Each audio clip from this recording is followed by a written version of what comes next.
decía yo la vez pasada que normalmente lo ven ustedes también en medicina familiar cuando llevan esa materia. Y en ese caso se recomienda cuando es a nivel de familia que cuando menos la mayoría de los integrantes de la familia llenen un formato por cada uno. Pero en el caso de cuando se está valorando la función social en el adulto mayor, nada más se aplica al puro adulto mayor. Está también esta escala de Apgar familiar, calificada por escala de Likert. Las respuestas casi nunca, a veces y casi siempre. En este caso el ideal es el casi siempre y bueno, pues aceptable el a veces, porque son 5 preguntas que dice, ¿está satisfecho con la ayuda que recibe de su familia cuando tiene un problema? Pues el ideal sería casi siempre. ¿Conversan ustedes los problemas que tienen en casa? ¿Las decisiones importantes se toman en conjunto en la casa?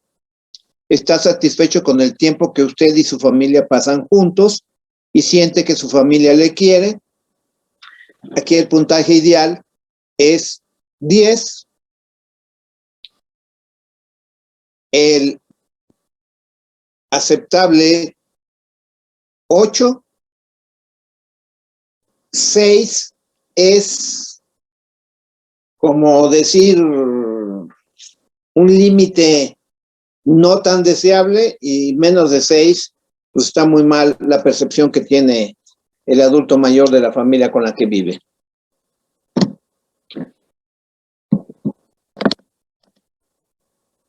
Bien, habíamos estado hablando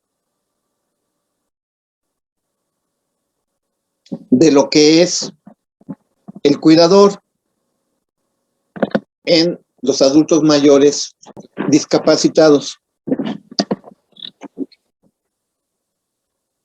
Este test de Sarit, ustedes deben de aprendérselo, no de memoria, sino cómo se aplica.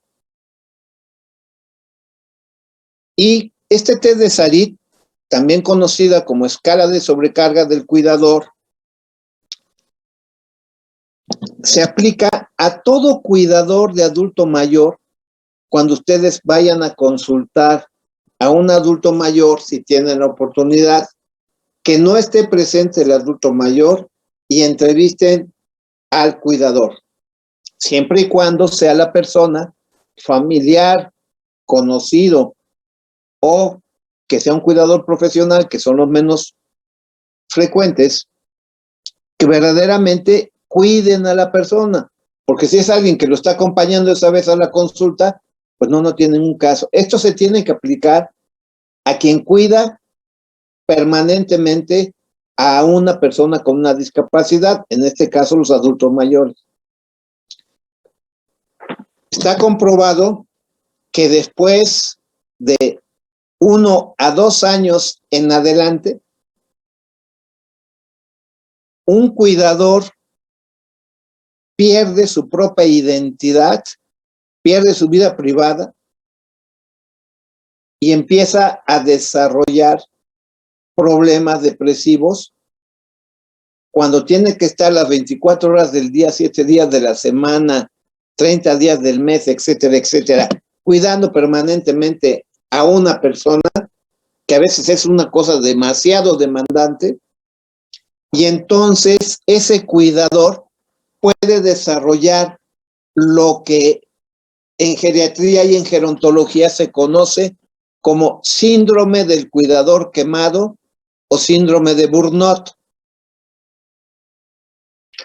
Y para que nosotros detectemos si un cuidador está a punto de desarrollar este síndrome o ya está con síndrome desarrollado, es que aplicamos este cuestionario, test de Sarit o escala de sobrecarga del cuidador.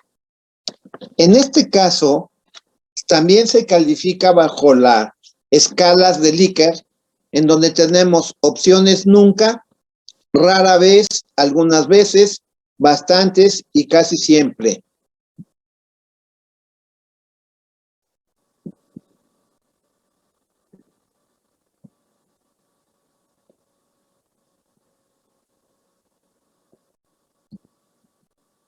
son 22 preguntas las que lo componen. El ideal sería, sí, sacar calificación de 22. Esto es que la contestación fuera nunca. El límite aceptable serían 44. Por arriba de 44 hasta lo que son 66, o sea, entre 43 y 66, la persona está ya en riesgo de desarrollar el síndrome. Por arriba de 66, ya el cuidador tiene síndrome de cuidador quemado o síndrome de burnout y se debe de retirar inmediatamente de la persona que está cuidando. Tomen mucho en cuenta esto, por favor, porque cuando un cuidador tiene ya este síndrome desarrollado, son dos las consecuencias. Una, que maltrate al adulto mayor que cuida psicológica, física o en ambas formas.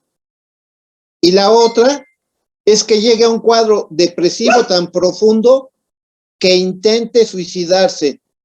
Y la estadística nos dice que de cada 10 cuidadores con síndrome de cuidador quemado que atentan contra su vida, 5 cuando menos lo logran. De ahí la importancia por la persona a la que se cuida o por la integridad del cuidador de aplicar este cuestionario, detectar lo que les estoy diciendo y si vemos que está ya a punto, lo ideal es retirarlo un tiempo, pero si definitivamente ya está en síndrome, hay que retirarlo definitivamente o por muy largo tiempo de estar cuidando a esa persona.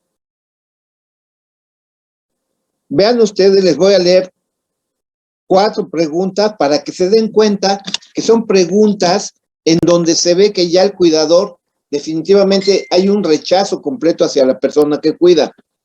¿Piensa que su familiar le pide más ayuda de la que realmente necesita?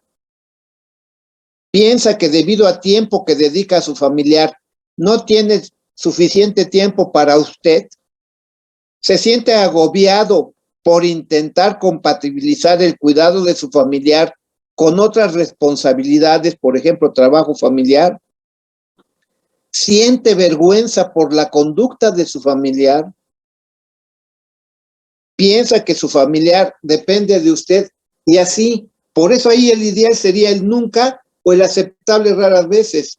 Pero cuando ya decimos algunas veces, bastantes veces o siempre, pues ya prácticamente hay un rechazo hacia la persona que se cuida. Entonces, cada vez que les llega un adulto mayor con la persona que lo acompaña, pregunten si es el cuidador, pregunten si tienen un año o más de cuidar a la persona y apliquen este cuestionario. Le van a hacer un gran favor al adulto mayor y a la persona que lo cuida.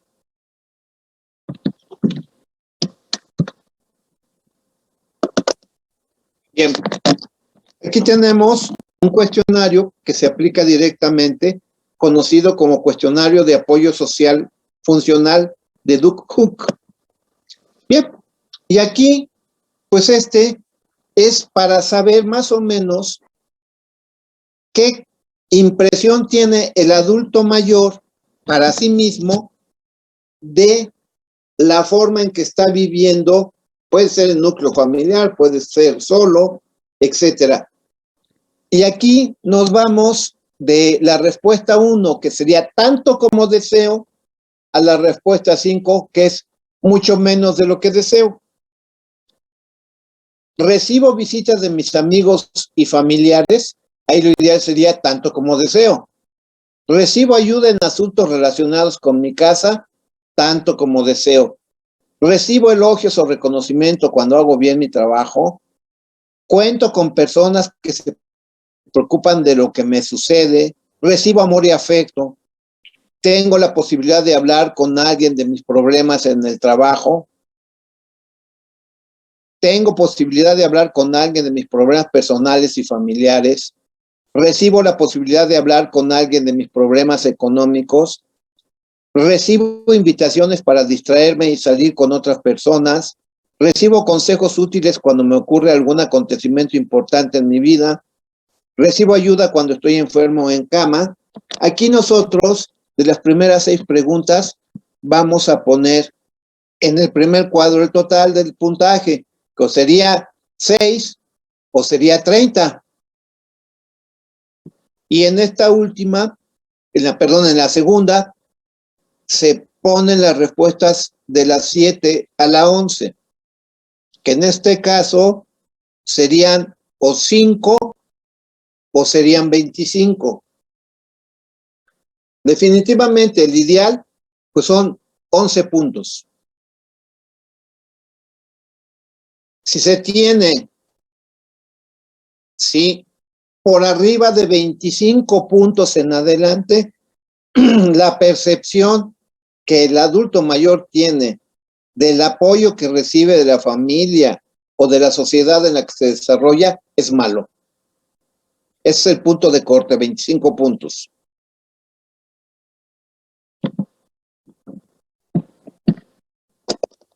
Bien. Tenemos, en resumen, los instrumentos básicos de la valoración geriátrica nos permiten evaluar la historia clínica más la salud física del adulto mayor, identificar síndromes geriátricos que el paciente pueda tener como patología, ver si hay una privación sensorial, auditiva y visual, si tiene problemas de incontinencia, de inmovilidad, si tiene pérdida de peso y desnutrición, y todo lo que aquí en la lista nosotros podemos ver. Caídas, disfunción sexual, polifarmacia, problemas dentales y podológicos, y valorar si está en depresión, si tiene deterioro de su estado mental, si su valoración social es adecuada o inadecuada, si la esfera social y familiar también es adecuada o inadecuada, qué necesita en relación a lo que es medicina preventiva, como ya les decía, si hay colapso o está a punto de colapsar el cuidador y desarrollar síndrome de cuidador quemado o de burnout, ¿qué directrices nosotros vamos a indicar a la familia y decisiones a tomar? Y si el paciente necesita algunos tipos de asistencia de rehabilitación. Esto es, en resumen, lo que con valoración geriátrica integral nosotros podemos detectar en el adulto mayor. Esto es prácticamente lo mismo, pero aquí está como objetivos, pero es exactamente lo mismo que esta. Y aquí tienen ustedes lo que sería el mapa conceptual de lo que es la valoración geriátrica integral, una herramienta en la valoración del anciano con riesgo. Tenemos desde el punto de vista médico, que nosotros vamos a hacer una evaluación del estado funcional del adulto mayor, conociendo el aspecto afectivo, soporte social, espiritualidad, situación económica, ambiental y cognitiva, y todo lo que cada uno de estos nos va a aportar. En resumen, esto es valoración geriátrica integral, hasta la actualidad, la mejor herramienta con que se cuenta médicamente para evaluar al adulto mayor en combinación con la historia clínica geriátrica. Con esto estamos terminando esta presentación. Dejo de compartir pantalla y les pregunto, ¿Tienen alguna duda o comentario de lo que es la valoración geriátrica integral más la historia clínica geriátrica? Doctor, en el caso de que plantea del cuidador, del síndrome del cuidador, Sí. por ejemplo, si es hijo único y es el que está a cargo del adulto mayor, ¿a qué instancias podemos recurrir para nosotros evitar que pues el familiar esté en contacto con el paciente y haya violencia? Y un trabajador o ex trabajador que pertenezca a alguna institución, nos podemos apoyar en trabajo social. La trabajadora social hace un estudio del paciente, localizan si tienen otros familiares y por ahí puede venir la solución. Si es una persona que no pertenece a ninguna institución, nos apoyamos en el DIF. Y a través de se busca, por ejemplo, que el paciente pueda ser aceptado en algún asilo y con eso tratar de solucionar lo que estamos planteando. Pero definitivamente, síndrome cuidador quemado. De hecho, muchachos, dentro de nuestro curso vamos a ver lo que es el cuidador en el adulto mayor. O sea, aquí nada más les expliqué la escala que se usa, pero vamos a analizar todo lo que es el cuidador en el adulto mayor y ahí vamos a ampliar muchísimo más. Pero serían esas dos instancias, trabajador o adulto mayor pensionado por una institución, trabajo social de la institución. Si es fuera de eso, el DIF.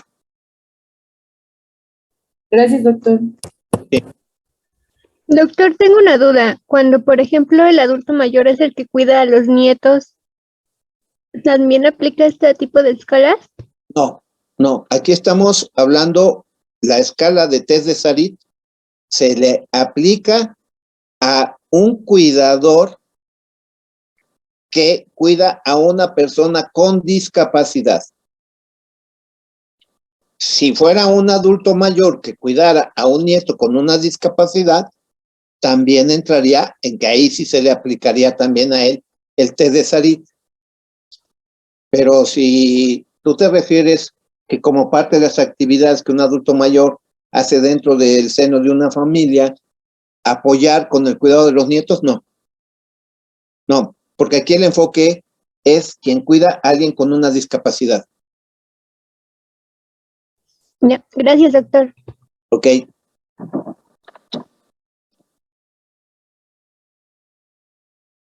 Bueno, vamos a empezar entonces ahora con una nueva unidad y vamos a empezar a ver y analizar lo que es la jubilación en nuestro país. Vuelvo a compartir pantalla.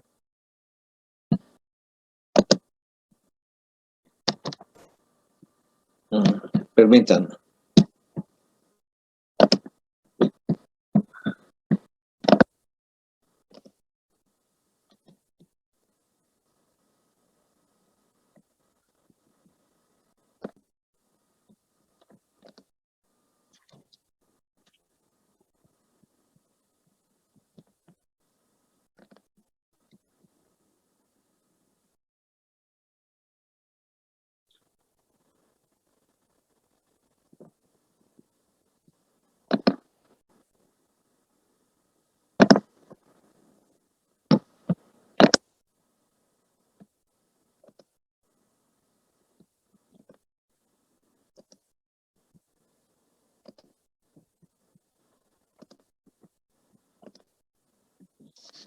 Ok, jubilación.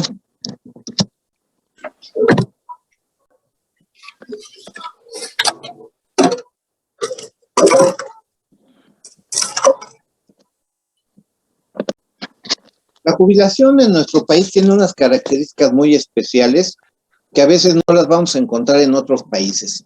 Para empezar, en algunos rubros tiende a ir desapareciendo. Por ejemplo, actualmente los trabajadores de las instituciones del sector salud están 15 o menos años antigüedad, ya no.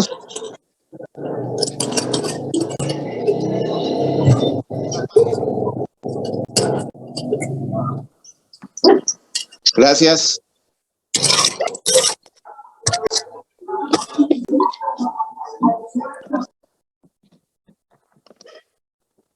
Andrea, por favor. Gracias.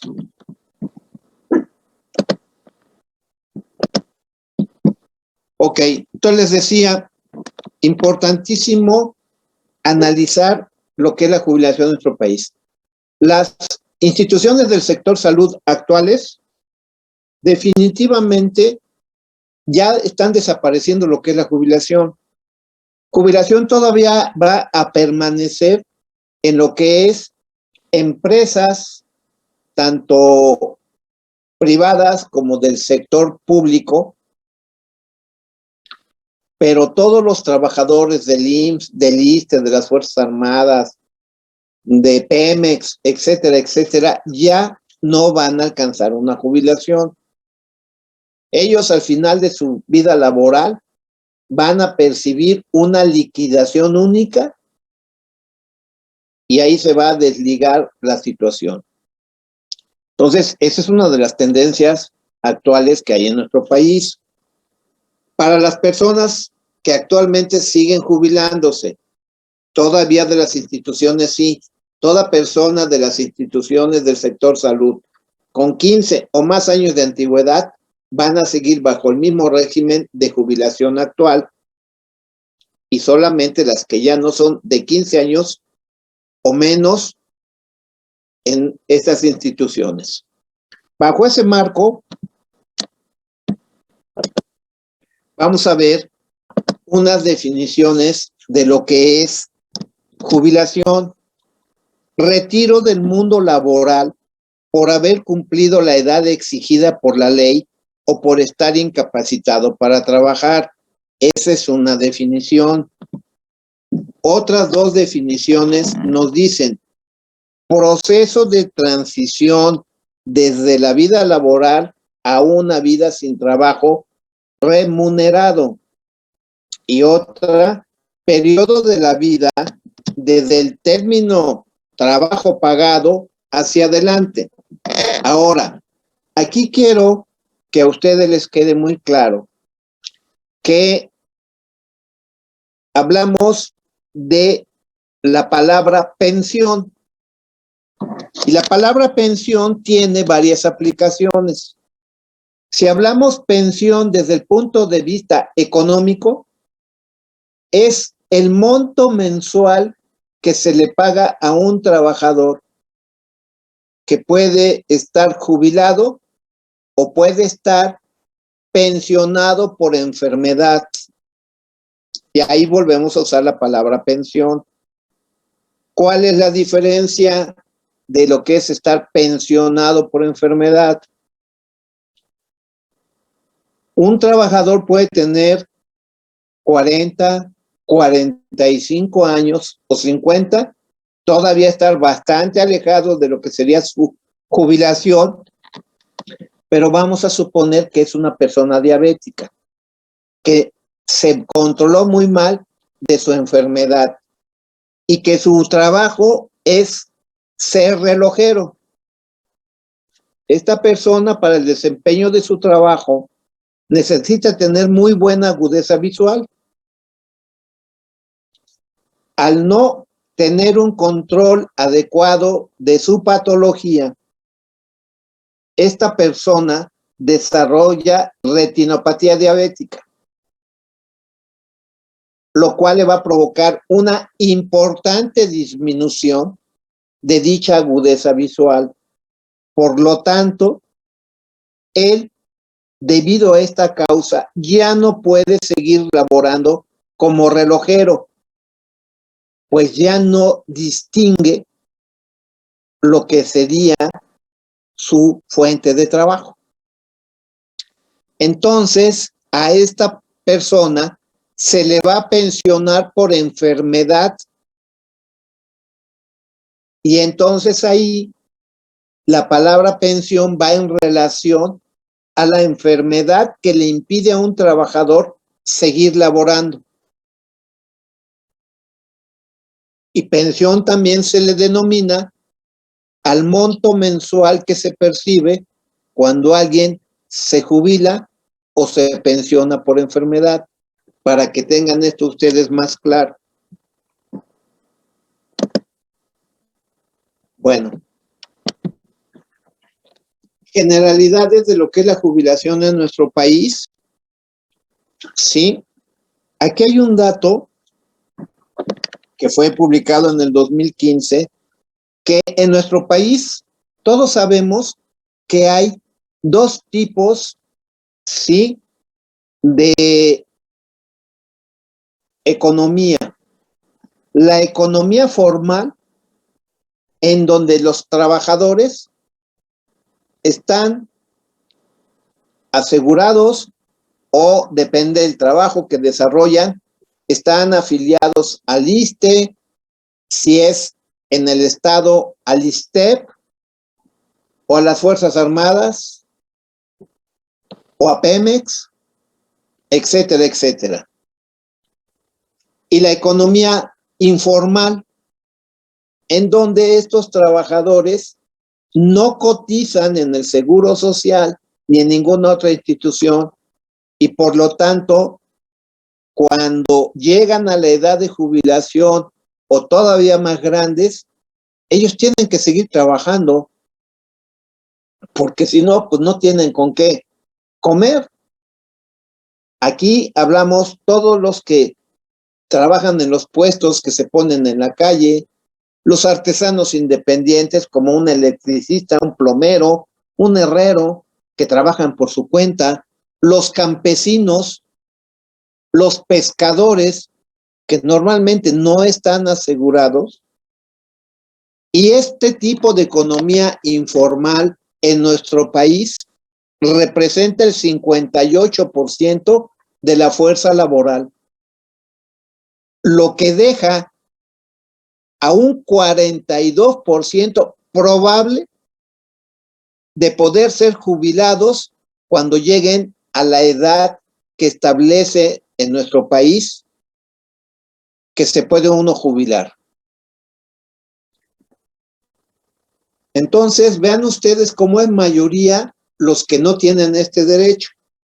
Se dice, generalmente no tienen seguridad económica ni cobertura de atención médica en la edad de jubilación y con frecuencia continúan trabajando para su propia manutención y la de sus familias, lo que contribuye a que el país registre una edad efectiva de jubilación mayor. Ok, este es un antecedente importante. Ahora, aquí tenemos el diagrama del sistema mexicano de pensiones. Ya decíamos, tenemos la economía formal y la economía informal.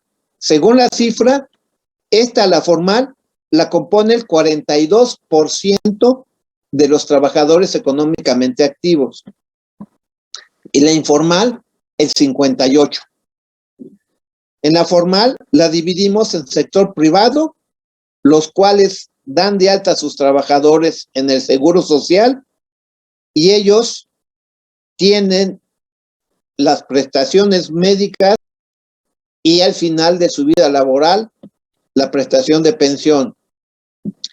El sector público depende en qué trabajen, si trabajan, por ejemplo, en lo que es la SEP estatal o la SEP federal, o si trabajan en gobierno estatal o si trabajan en gobierno federal, y entonces pueden estar ellos afiliados al ISSSTE, a Pemex, Fuerzas Armadas e instituciones estatales y municipales, como en este caso es el ISSSTEP.